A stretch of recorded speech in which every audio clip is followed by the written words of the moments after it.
السلام علیکم ہمارے چینل آیت میں خوش آمدید۔ آج ہم ایک نئے موضوع کے ساتھ حاضر ہیں۔ اب سے درخواست ہے کہ چینل کو فالو کرنا مت بھولے، بیل آئیکن کو دبائیں، لائک اور شیئر ضرور کریں۔ اب ہم آج کا موضوع شروع کرتے ہیں۔ اور اے پیغمبر، اس وقت کا تصور کرو جب اب کے رب نے فرشتوں سے کہا کہ میں زمین میں ایک خلیفہ بنانے والا ہوں، تو وہ کہنے لگے کیا تو اس میں ایسے شخص کو خلیفہ بنائے گا جو اس میں فساد مچائے گا اور ایک دوسرے کے خون بہائے گا، جبکہ ہم تیری حمد و ثنا کے ساتھ تسبیح و تقدس بھی کر رہے ہیں۔ اللہ تعالیٰ نے انہیں جواب دیا کہ جو کچھ میں جانتا ہوں وہ تم نہیں جانتے۔ اس کے بعد اللہ تعالیٰ نے آدم کو تمام اشیاء کے اسما، نام، صفات و خواص سکھا دیے۔ پھر ان اشیاء کو فرشتوں کے روبرو پیش کر کے ان سے کہا کہ اگر تم اپنی بات میں سچے ہو تو مجھے ان اشیاء کے نام بتا دو۔ فرشتے کہنے لگے نقص سے پاک تو تیری ہی ذات ہے، ہم تو اتنا ہی جانتے ہیں جتنا تو نے ہمیں سکھایا ہے، اور ہر چیز کو جانے والا اور اس کی حکمت سمجھنے والا تو ہی ہے۔ اللہ تعالیٰ نے آدم سے فرمایا، یہ آدم، ان فرشتوں کو ان اشیاء کے نام بتا دو۔ تو جب آدم نے فرشتوں کو ان چیزوں کے نام بتا دیے تو اللہ تعالیٰ نے فرشتوں سے کہا کیا میں نے تمہیں یہ نہ کہا تھا کہ میں ہی آسمانوں اور زمین کی پوشیدہ باتیں جانتا ہوں، اور ان باتوں کو بھی جانتا ہوں جو تم ظاہر کرتے ہو اور ان کو بھی جو تم چھپاتے ہو۔ اور وہ وقت بھی یاد کرو جب ہم نے فرشتوں سے کہا کہ آدم کو سجدہ کرو، تو سوائے ابلیس کے سب فرشتوں نے اسے سجدہ کیا۔ ابلیس نے اس حکم الہی کو تسلیم نہ کیا اور گھمنڈ میں آ گیا اور کافروں میں شامل ہو گیا۔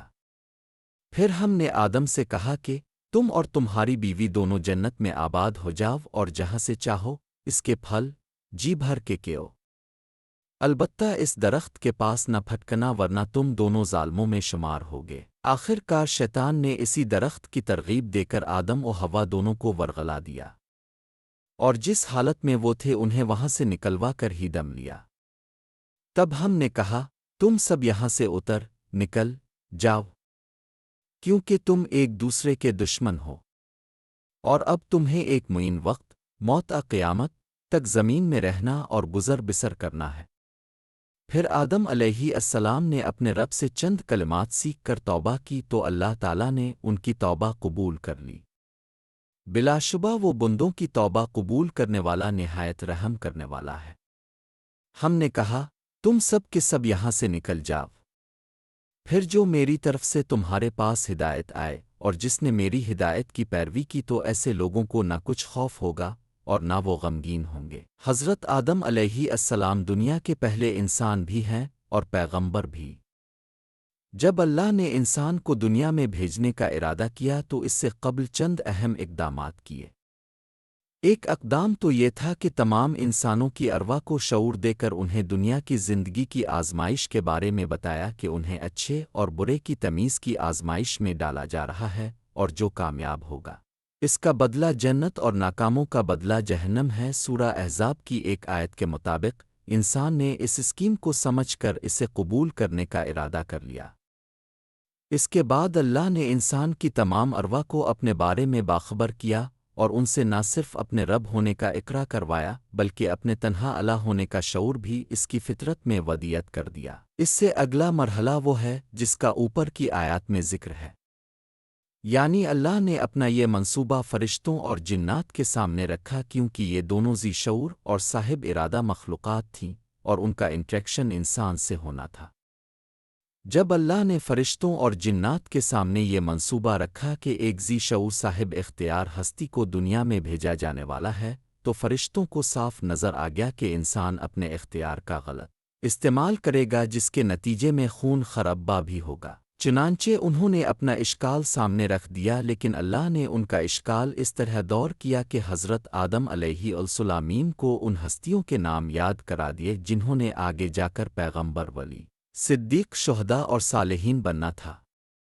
پھر حضرت آدم کو حکم دیا کہ تم فرشتوں کو ان پاکیزہ و مقرب ہستیوں کے نام بتا دو۔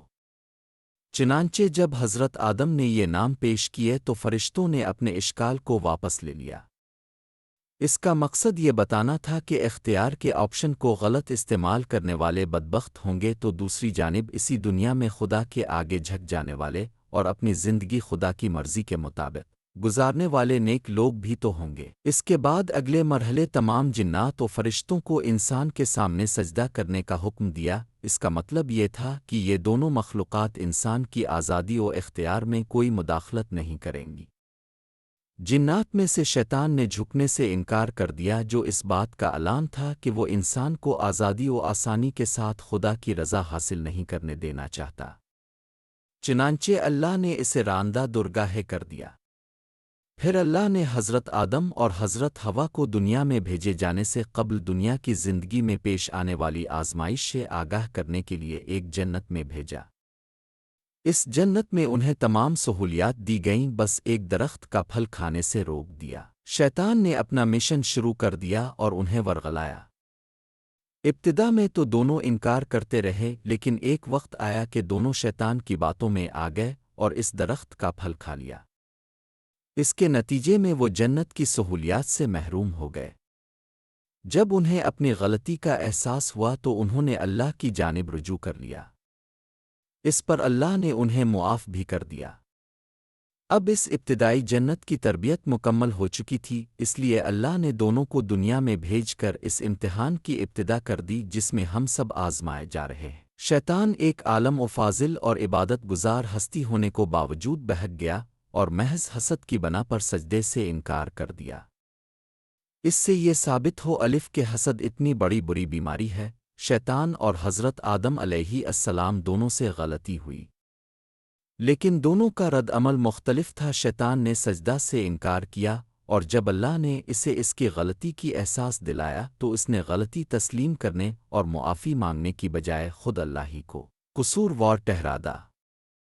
دوسری جانب حضرت آدم و حوا کو جب اپنی غلطی کا احساس ہوا تو وہ اکڑنے کی بجائے عجز و انکساری کا پیکر بن گئے۔